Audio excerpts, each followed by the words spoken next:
If you have a hard time with boundaries, how might your life be different if you could say no as easily as a joyful yes? I'm Love Coach Mariya, and for over a decade now, I've been encouraging folks to empower their compassion so it's big enough for ourselves as well as others, and so our boundaries can become healthier than ever.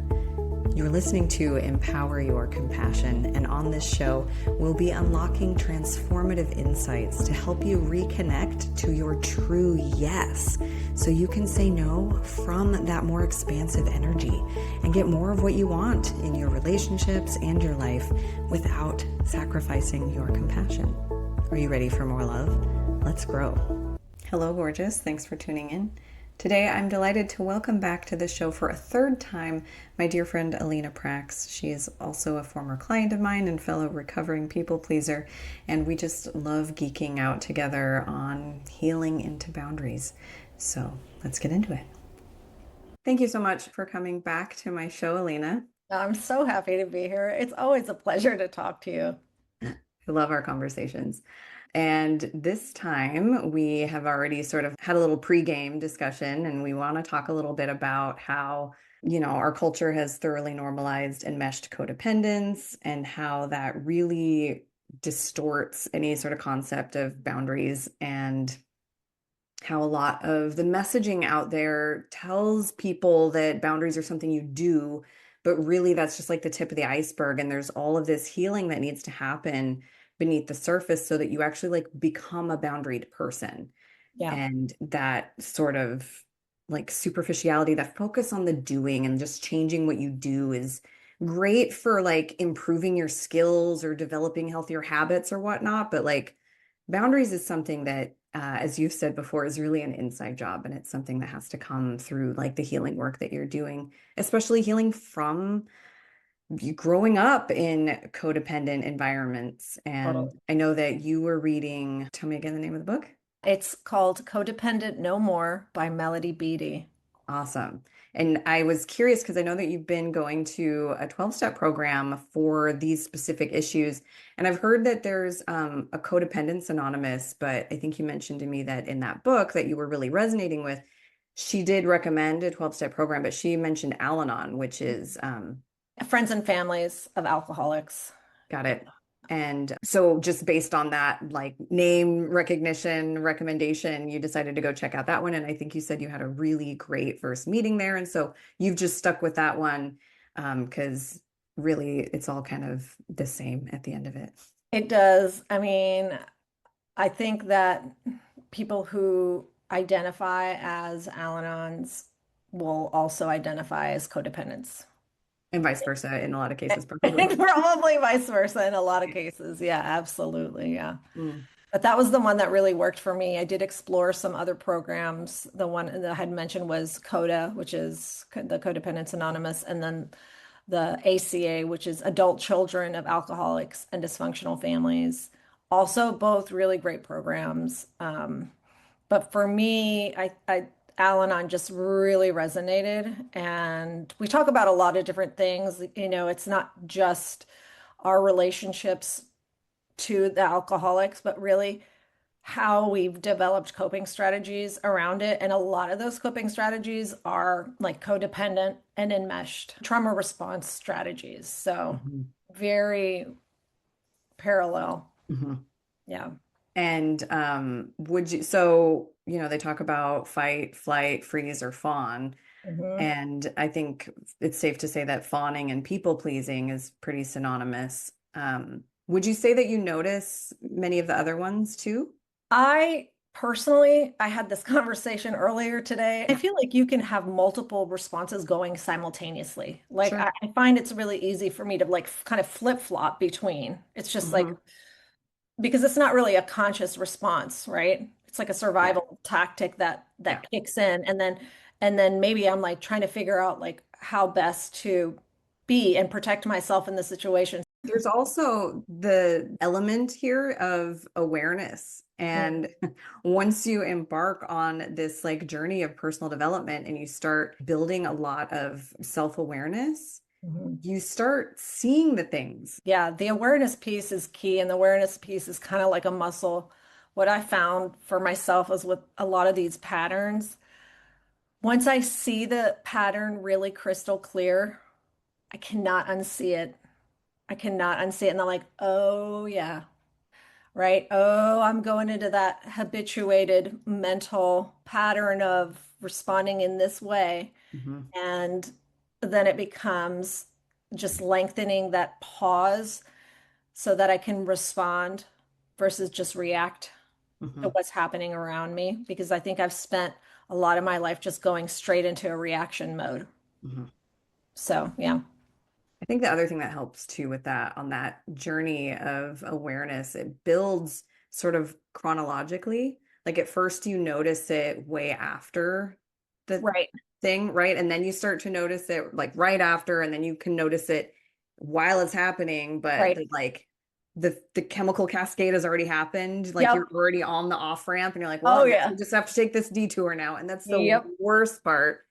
But if you keep with it, if you just keep noticing, and especially without too much judgment, you'll then start to notice it beforehand where you have that ability to pause. And then you can even start to notice it early enough that you start to become aware of like the contributors, like the preceding factors that lead to it. And you can just like divert from it completely. Yeah, You don't even have to totally. take that ride. It's like millisecond wins, right? It's What's like that?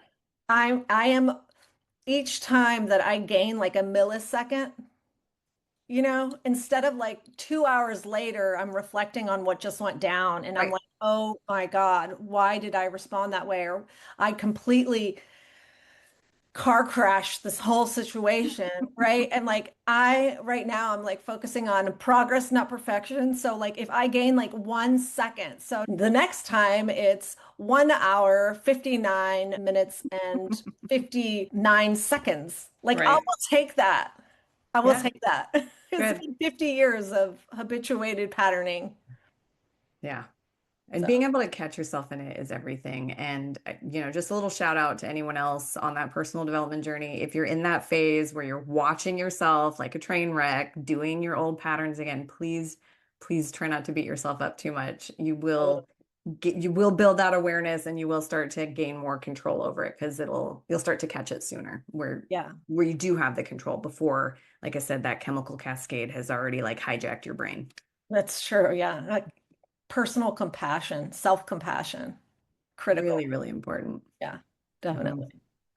The other thing that I noticed is you were saying you'll get to the point where you kind of realize the bells going off in the brain or the body. Like for me, I'm starting to notice somatically what's happening in my body, right? Like, so I'm like, okay, I can start to tune into what's going on in my gut, or I'll start to tune in my shoulders are just like doing this thing where they start creeping up towards my ears, or I will start like clenching my fingers, like clenching my fists and paying attention to those physical cues in my body to also just alert me that maybe I'm not even consciously aware that on an emotional level something is off with me, but my body's sending me these subtle cues. And if I can slow down and tap into that, then I can be like, okay, what's going on here? Right? Mhm. Like check in. Like how am I feeling physically? How am I feeling emotionally? Like what's coming up right now? What is this triggering for me? And then where are my thoughts racing off to? Right?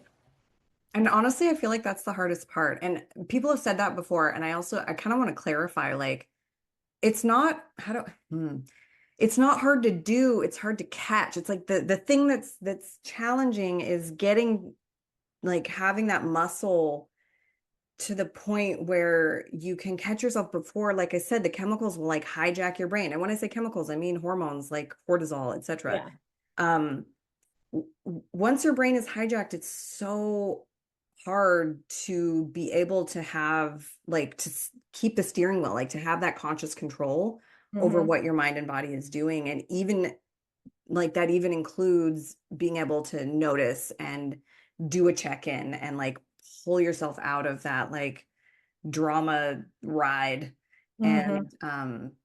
And so I think that getting the challenge really is just in those doing those reps and that awareness practice of just noticing these things, even if it starts after the fact, and even if you have to go through the really uncomfortable phase of noticing it while it's happening, just keep paying attention. And again, if you bring too much judgment into it, it'll keep you stuck.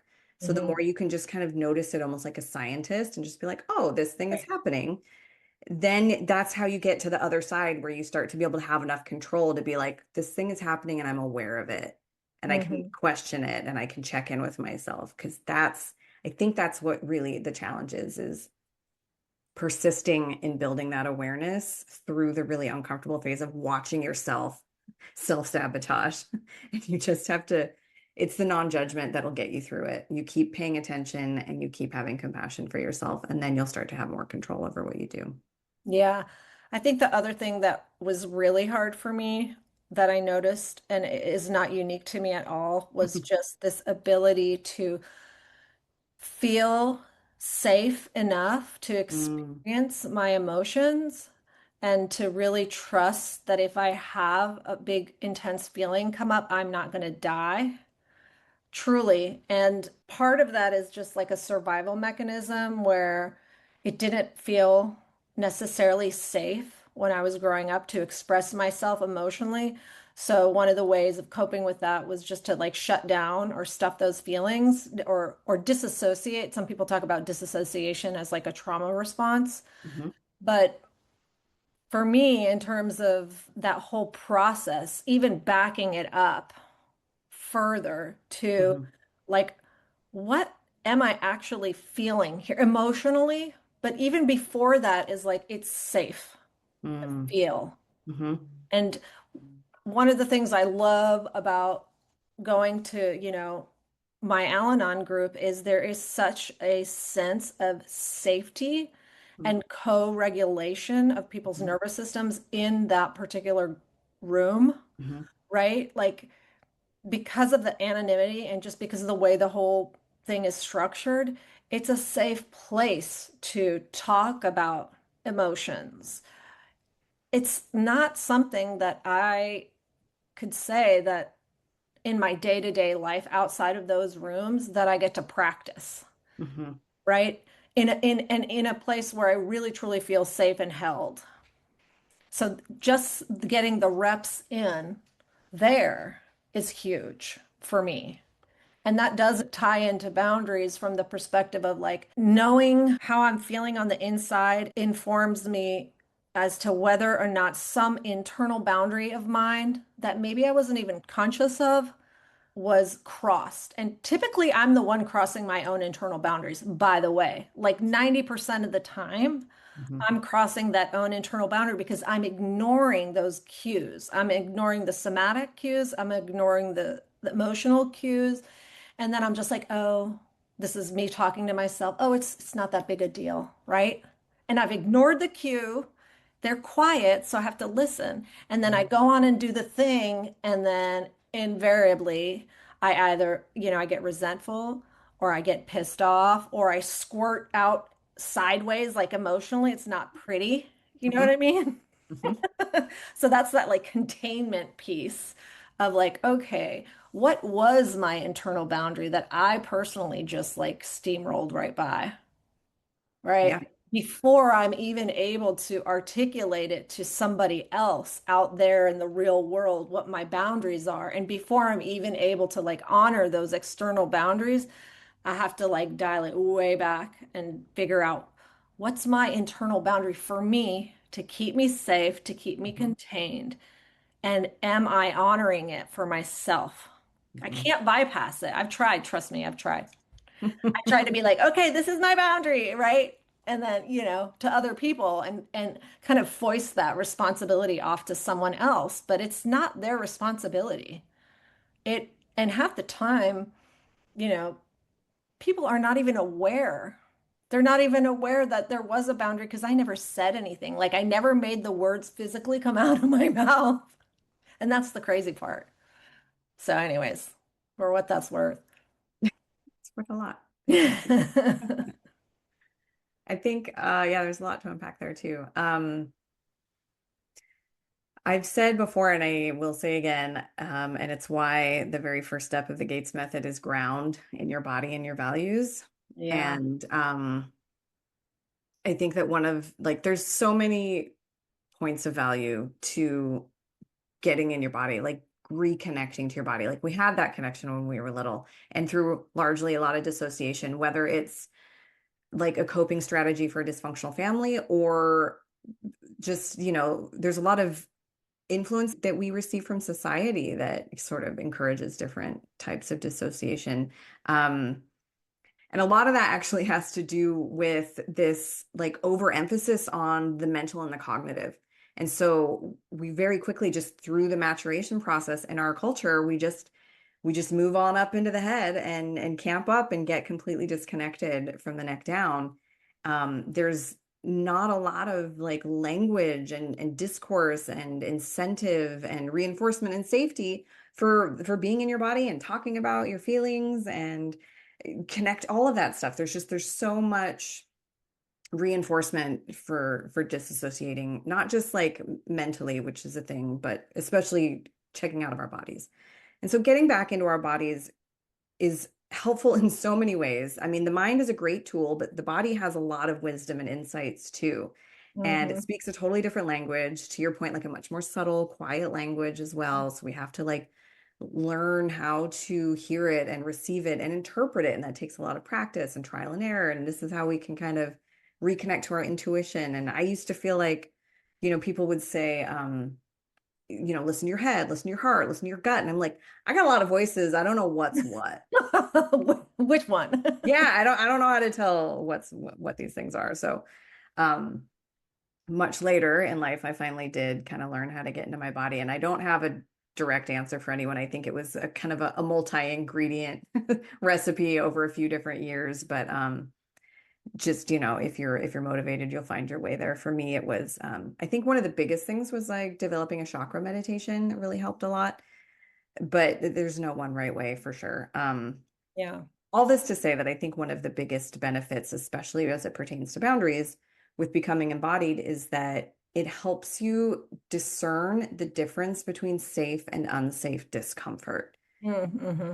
And life is full of discomfort. And, there's also a lot of messaging out there that growth only happens outside the comfort zone. And so we think we have to get uncomfortable in order to grow, but then we'll put ourselves in unsafe situations that are only like perpetuating our trauma, for example. Right. There's a And difference between extending yourself and leaning into the discomfort, if you will, versus self-harm, yeah, right? And I feel like that can get really muddy. And I especially see it on social media, people who are in the wellness community advocating for certain things that are harmful to self. It's not just going outside your comfort zone. And there was one other thing I wanted to add from what you said about like what the societal expectations are, especially I think for women, sometimes intuition and emotions have been stigmatized and or there'll be people will say snippy remarks, just think about like there was a what is that medical diagnosis for women when they were hysterical? Like just take that example. I'm spacing on the name, right? But it was like, oh, do not be emotional. Do not oh, connect with that part of your body. well, I think what you might be thinking of is that women used to be labeled as hysterical, and they also call the removal of the uterus a hysterectomy. Right. And isn't there also like something about histrionics? Oh, I think you're right. There's something else. It's not coming to my brain right now. Sorry. It's it is that time of the afternoon. But to go back to the whole societal thing, and then on top of that, there's that whole other layer of societal expectation around the enmeshment kind of behavior, where it's like there is this expectation that if you're not doing everything in your power and giving every ounce of energy that you have, let's say to your children, somehow you're not a good mom. You're not trying hard enough. You're not working hard enough. And so just look around, like you have all these women who are completely burnt out because they are trying to do it all, right? And I don't know, are they happier? They're certainly uncomfortable, but they're probably convincing themselves that it's a safe discomfort when it's not. I'm just saying Yeah. it's very unhealthy. Well, and my version of it is I for whatever reasons of my own background, I don't I'm not someone who works too hard. I refuse to. You It's have had boundaries because I it's called guess. self-care. Sure. Yeah. Some people have other words for it, but um I'm okay with it though. It's challenging though to have yeah, certain standards that don't meet the like economic system that you live in. But more on that in my next episode. Um where I have fallen into the trap of mistaking unsafe discomfort for safe discomfort has had a lot to do with like relationships because I've also received the message, and it's not wrong, it's just oversimplified. Um, the message that relationships take work, that they're not going to be easy, they're going to have challenges. And so when faced with relationship challenges, I'm like, let's lean into them without really having the like deeper clarity on like what challenges are the ones you should lean into and what challenges are the red flags. And so that was a whole other thing I had to unpack. Hey friends, real quick, in case you're busy, which you probably are if you have a hard time with boundaries, I just wanted to make sure you know that you can go to boundariesthatfeelgood.com and download a free resource for making boundaries easier without sacrificing your compassion.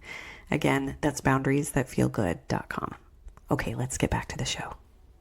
I will say that one thing that I've learned fairly recently about a great way to articulate how the body can help you discern safe from unsafe discomfort. And this probably isn't like 100% for all cases, but it's a pretty large blanket truth. Um, for the most part, if you are doing something because you're feeling anxious, you're feeling like there's some sense of urgency, like, oh, I have to do this thing. This is the thing that needs to be done. That's Right. probably not the thing that you need to do.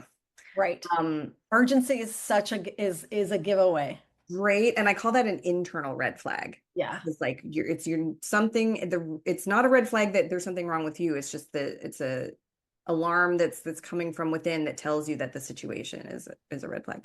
Whereas when you have like a calmness and some clarity that this is the thing that needs to be done, that's a safe thing, even if it's uncomfortable. Also, more on that in my next episode. Sometimes we know that we need to do something that might feel a little uncomfortable, but we understand cognitively and our body is recognizing that it's the aligned choice. And sometimes it might be a little uncomfortable. Usually that discomfort is more just because it's new or it's different or, what they normally mean when they say outside your comfort zone, right? Right. You're stretching, you're growing. Exactly. But when you're feeling anxious about it, that's probably not what you should be doing. Yeah. Yeah. And when you were talking about that normalized enmeshment and how that causes problems with boundaries, the thing with that, and this is kind of like this ties into that anxiety and urgency that we can feel. When the water that you're swimming in, the air that you're breathing, everything says that we should be one, whether it's a romantic relationship or a family dynamic or whatever, that like we're supposed to be enmeshed and like my problems are your problems, Right. my needs are your responsibility, my Yeah. feelings are your responsibility, those types of things, and vice versa. The thing about boundaries is that they're inherently individuating. And so from that lens, this is like violent. And so there's this like, I have to keep us back together. I have to violate my own boundaries to maintain this enmeshed unity. Yeah. It's really unhealthy. Yeah. Yeah. I don't think we're designed to be like whatever the mind meld is when you just like meld into one human being. I don't think that's actually healthy for anybody at all. Agreed. because, you know, we all have our individual needs and they're different. And there's also this weird thing where I think culturally there is a little bit of this romanticized expectation that one person, one human being is going to fulfill all of those needs. And it's just an insane ask of anyone, Yeah. right? Like it just doesn't work. We are not sourced that way. We all have our strengths and we all have our weaknesses because we're human, and that's the beauty of it. We all bring different things to the table, so we can't possibly be everything to one person. Yeah. Yeah. And even outside of the one-on-one relationship, also kind of just a slight extension of that is like the nuclear family too. Like there can be so much pressure between parents and kids. Mm-hmm.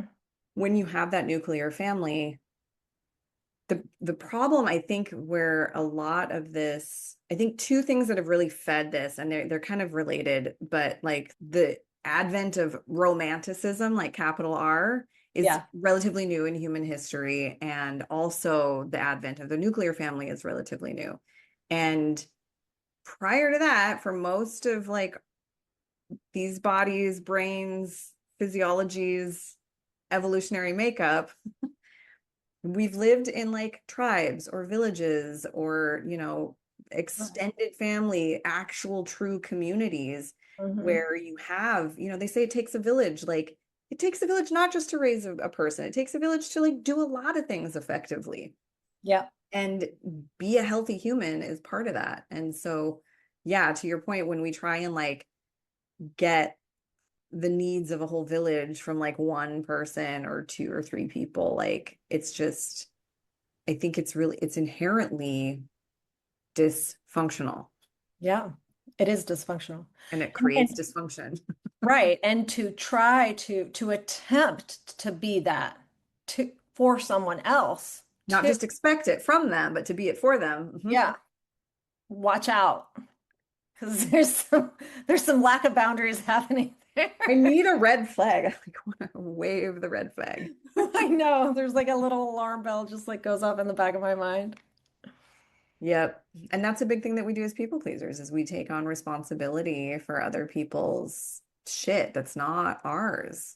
No, we like run around picking up everyone's backpack, even though they didn't ask us to carry it. And then before long, we're like, have massive scoliosis and throw out our low back and our knee goes out and it's bad news. Right. Yeah. It's true. And let's not even talk about the resentment From all of those problems that from you, all of the things, right. right, that we have taken on without mainly without ever being asked to take them on, you know? And then just flipping back and forth, I also remember like there's a word, another R word, reciprocity, Hmm.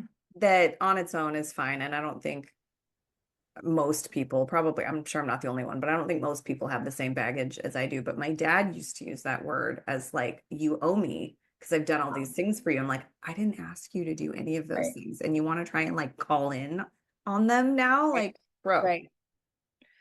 We And then that starts to make, and I've talked about this before too, like in the context of like dealing with people who actually have healthy boundaries, I start to realize that when they say yes, I don't have to be like, are you sure? And like worry right. that they're just going to resent me later.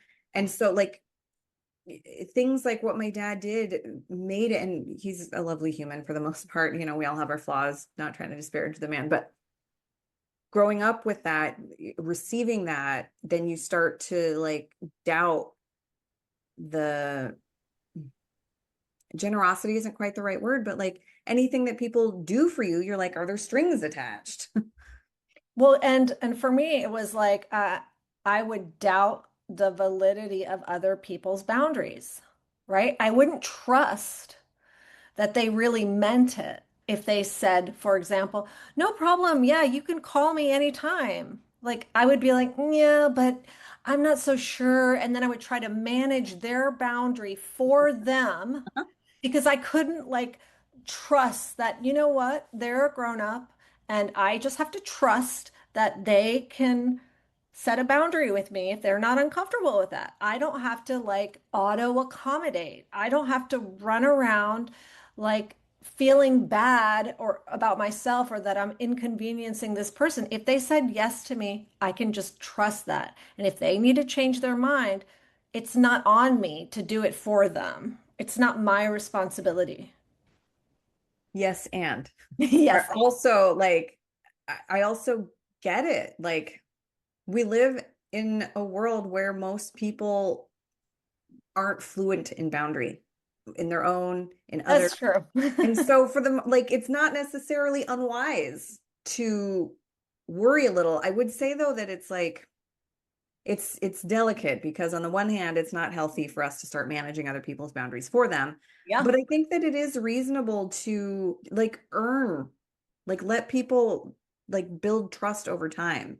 Um, and this is something that Brene Brown talks a lot about too, is that like part of her definition of authenticity has to do with boundaries and in terms of like knowing who is safe to be authentic with Mm, and being, discernment, using discernment between right. what you share with whom and when and how and to what extent and things like that. And so it's perfectly reasonable because it's not just from your upbringing that you're suspect of people. It's from day-to-day life. Like people throughout your whole life, I'm sure, have proven to you that they don't manage their own boundaries very well. So it's like this reinforced dysfunction, right? Sure. True. Absolutely. Yeah. And you're right. Most people are not fluent in boundaries.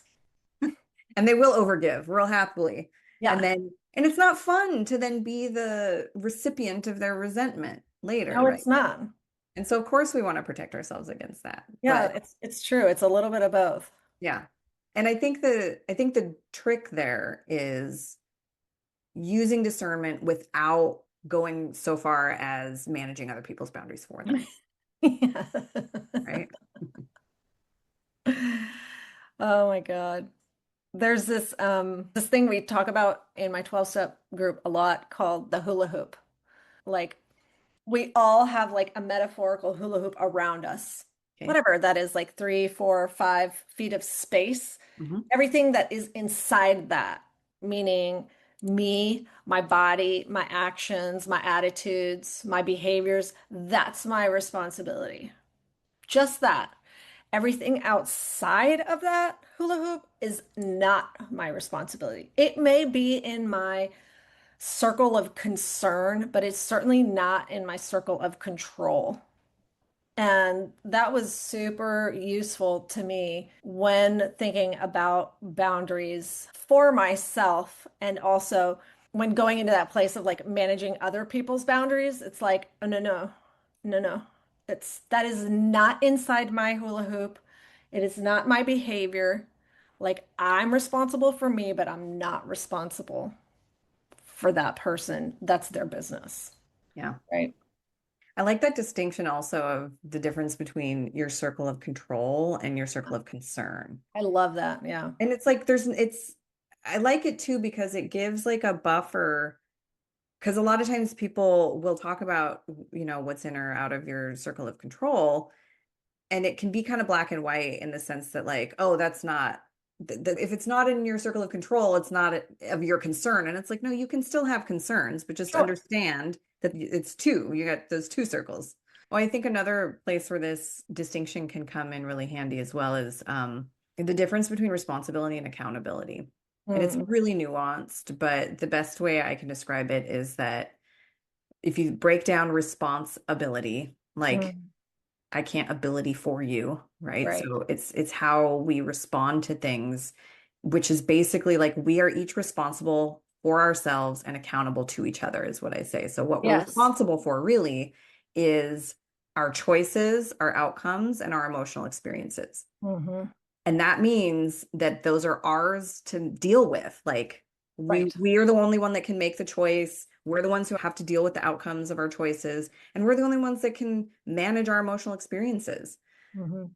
Therefore, other people's emotional experiences, choices, and outcomes are theirs, not our Yes. responsibility, right? And so like having that responsibility in check is helpful. And to not dismiss the circle of concern, there's interpersonal accountability. And that's where like repair comes into play. Like, oh, something I did had an impact on you that like it triggered something for you, or you're having an emotional experience that I'm not going to try and manage for you, but like I can be there for you with it. I can do some repair. I can, whatever. So there's responsibility, and then accountability is like being held to account. And a lot of people love to hold people accountable. It's like, you don't have to do it. The universe is going to do it. It's cause and effect. Like the accounting comes due, like it's just math. If I say something and you get mad, like you don't have to go out of your way to hold me accountable. I'm here and you're angry, and that's the math. That's the cause and effect. If I want to take accountability, then that's where the repair comes into play, right? Right. So it's nuanced, but I think that adding that circle of control versus circle of concern to that whole equation is helpful as well. Totally. Yeah. I like the distinction between responsibility and accountability. Yeah, that's good. Yeah. So speaking of enmeshment, where those things are all mucked up, and how prevalent, I think you've said that comes up a lot in the meetings that you go to. I'm curious what other things that you have witnessed or learned, or any other like highlights, things that you found really helpful. Yeah, one of the things that I found particularly helpful was this inability to, and I think this has to do with enmeshment, not being okay and contained and like grounded or self-sourced if someone else is experiencing a difficult emotion, right? Mm, Like it would definitely be my pattern to run to the rescue or try to fix or try to manage that other person's difficult emotional experience because it was literally too uncomfortable for me just to sit there and be contained. So I would index off of the other person my own, how was I doing this? Like mm, I would look at the other person, and if they were upset, then I would not be allowed to be okay and calm, really, until they were calm. Then I could calm down. So there was this weird over-indexing externally onto other people to get a cue that it's safe and that I can be okay. mm. Kind of like a reverse. I think we've talked about that before. And so that is a common theme that I hear. And again, it's about like having respect for other people's emotional experience and also allowing them the dignity to have that own experience so that they might grow and that they might learn or have an aha moment versus running in there completely enmeshed and codependent and trying to fix it or essentially robbing them of that light bulb moment, right? Just so that I can feel safe and okay versus how do I provide for myself in such a way that I can feel safe and okay for me, Right. no matter what is happening with that other person emotionally. So that's another huge thing that comes up a lot and really resonated for me because I think I've done that for a lot of my life, and that's kind of how I grew up. There's a whole walking on eggshells bit where I was always scanning the environment. I was always hyper vigilant to my parents' facial expressions and cues and tone of voice and body language to make sure, that I wasn't going to step in it accidentally, right? So I would cue off of them. And I learned that unless they were in a well-regulated frame of mind, right, that it wasn't safe. So that pattern just persisted all through my adult years. Mhm. Yeah. And that's a point I like to make a lot for people too when they're on their healing journeys is, we receive these messages that we're too kind. We need to stop letting people walk all over us. We have to start prioritizing our own needs. And I'm like, well, okay, let's not like it's not quite victim shaming, but still, it's like, why don't we start with what's working and build from there? And the truth is, on a subconscious nervous system level, you are prioritizing your self-care. You just have this external orientation that needs other people to be okay so that you can feel okay. And so Right. that's what you're doing. You've learned to prioritize other people's needs, not over your own, but as your own. And Right. so the really important work, boundaries isn't just learning how to say no. It's No. learning how to root your security within Yeah. so that you can be your own safe space. Because you, Right. to your point, you have to be able to feel safe enough to experience your emotions, to check in with yourself, to acknowledge what your needs and limits are. Because otherwise, you're with that external orientation, again, you're just prioritizing keeping everyone else at peace. And Hmm. you never really get to be, because it's like trying to anchor to the ocean itself. And you've got to drop anchor straight down. Yes, that's a great visual representation of what that's like. Trying to Mhm. anchor to the ocean itself. There's another analogy that I hear a lot in our group that is awesome, but it's about being the lighthouse Mm, for other people. mhm. So you can be the lighthouse for someone else and stay grounded and rooted in yourself and shine the light so that the ships out at sea can find you. However, as the lighthouse, you cannot go chasing the ships down in the ocean. Like it just doesn't work that way because they'll just crash. So, you have Right. to just stay and be grounded and be rooted and provide the light, but allow the ships to go on their own journeys and allow them to take their own detours. And maybe they do crash into the rocks over there, but it's not because you weren't shining a light on a safe haven. It's Yeah. because they chose to take a different direction. I like that analogy a lot. Yeah. And it's like it's so layered. I really love that because yeah, as soon as you go and try and help them, like now you're even less help to them because you're no longer shining the light for them, or there's no light anymore. Of course, now you're almost guaranteeing a crash. Yes, and now you're a moving target for all the other ships that were following your light, and now they're going to crash into the rocks. It's a Everyone's gonna disaster. crash. Everyone's just going to crash. Just don't do it, okay? A similar, related, but slightly different analogy that came to mind just now is one I think I've shared with you before about when people are drowning in a few feet of water, all they need to do is stand up. But they can't quite find the bottom because they're freaking out and they're flailing and they're like thrashing and splashing around and they're like when they can they make eye contact with you with this like desperate plea for help, and oh my God, it tugs at the heartstrings and you want to get down there and help them, and it's like, oh, let me save you, you're freaking drowning, and you get down there and they're still clamoring and thrashing, and now you're drowning too, and you're just like you're trying to lift them up but they can't seem to get their feet under them, and now you're drowning. You've forestalled their death, but now you're useless and they're still not saved. And after doing that a few times and realizing that I can't actually save people who just need to stand up, I can't stand up for them, I can't get them to do it.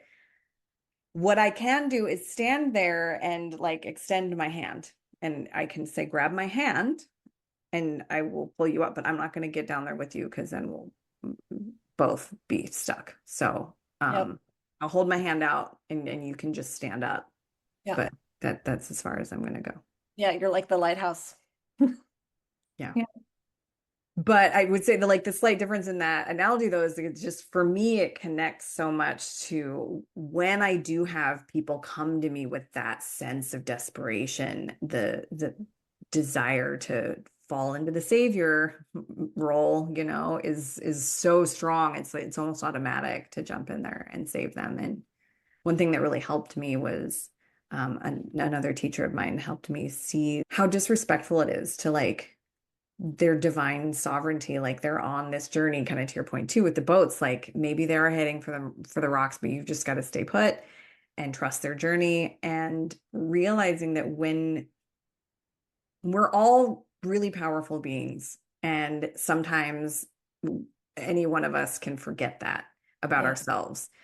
And when we fall into rescuer mode, we are buying into their delusion of powerlessness. Right. and reinforcing it and enabling it. Right. And that's so disrespectful. And Yeah, so yeah. the way that we can really truly respect them is be like, you're a powerful being. All you need to do is put your feet down. All you need to do is follow the light that I'm shining for you. All you need to do is trust yourself. I can help you trust yourself, but I can't like do it for you. Or I trust your journey and I trust that you have everything that you need, Yeah. you know? Yeah. This is why the T in the Gates method is trust in the other's ability to manage. Yes, trust. And I think that's really hard for people who have a tendency to need to control, and codependents do. The stronger that external orientation, the stronger the need for control. Because again, trying to anchor to the ocean is inherently insecure. And Yeah. so, like, the more insecure you feel because of all of that, the more you have this need to find some sort of, sense of security or control. But the only way you're going to do that is to root it within. Yeah. And that's Yep. really, I think, the crux of the whole journey of healing into boundaries is learning how to root your security within yourself. Yeah, I agree 100%. And that's also the hardest part. It is, that's the whole iceberg underneath. No is a complete sentence. That's right. That's the whole iceberg under it just keeps going and going and going. And you're like, whoa, goes very wide and very deep. It sure do. Yeah. Mariah, oh my God, I love talking to I you. do too. Thank you so much for being on my show again. I cannot wait to hear about I kind of feel like this is like the perfect high note. But yeah, no, I'm super excited to hear about all your adventures. It's gonna be because you'll be in the moment. I will be. I will be. Mhm. Haven't broken the news yet to my audience. So stay tuned if you're listening. Next week will be a special episode. I'm so excited. Thank you. Thank you. Always a delight to have her on the show. Thank you again for tuning in. If you would like to learn more about working with me, you can go to explorelovingboundaries.com to schedule a free call with me. No strings, just a safe space and some support. Or if you would like a little DIY support, you can go to boundariesthatfeelgood.com and download a free jam-packed PDF on the full Gates method, some powerful perspectives, and some helpful scripts you can use as well. While you're here, please don't forget to like, subscribe, and share this show so we can spread the love. And wherever you're at on your journey, I send you so much love and courage. Namaste.